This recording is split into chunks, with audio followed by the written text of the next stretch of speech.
CBSE अर्थात केंद्रीय माध्यमिक शिक्षण मंडळाच्या निकालोत्तर सेवा पोर्टलवर तांत्रिक अडचणी येत असल्याच्या वृत्ताच्या पार्श्वभूमीवर या संदर्भात IITच्या तज्ज्ञांची मदत घेण्याच्या सूचना केंद्रीय शिक्षण मंत्री धर्मेंद्र प्रधान यांनी दिल्या आहेत। IIT मद्रास आणि IIT कानपूरमधल्या प्राध्यापक आणि तंत्रविषयक तज्ज्ञांचं पथक नियुक्त करण्याचे निर्देश त्यांनी CBSEला दिले आहेत।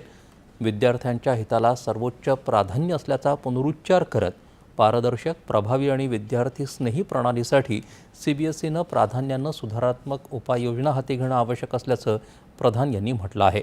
दरम्यान CBSEच्या पुनर्मूल्यांकन प्रक्रियेदरम्यान तांत्रिक आणि शुल्क विषयक विद्यार्थ्यांना येणाऱ्या अडचणींसंदर्भात धर्मेंद्र प्रधान यांनी आज केंद्रीय वित्तमंत्री निर्मला सीतारामन यांच्याशी चर्चा केली।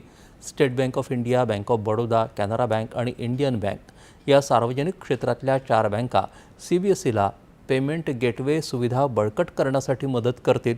जास्त पैसे आल्यास परतावा आपोआप देण्यासंदर्भात तसंच तांत्रिक मुद्द्यांची दखल या बँका घेतील। केंद्रीय माध्यमिक